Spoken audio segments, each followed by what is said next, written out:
నమస్కారం. సుప్రభాత ఘంటారావానికి స్వాగతం. ముందుగా ప్రధాన అంశాలు.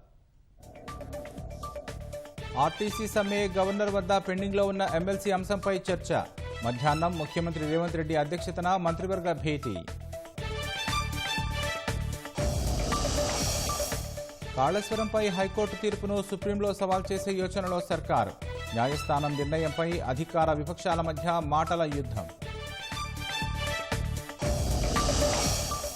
సమస్యల పరిష్కారం కోసం ఆగని ఆర్టీసీ కార్మికుల సమ్మె. నేడు అన్ని డిపోల వద్ద మహాధర్నాకు పిలుపునిచ్చిన జేఏసీ.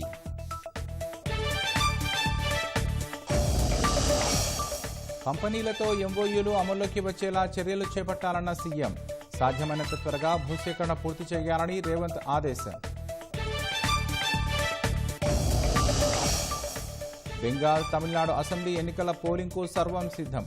తేలనున్న 5,000 మంది పైచిలుకు అభ్యర్థుల భవితవ్యం.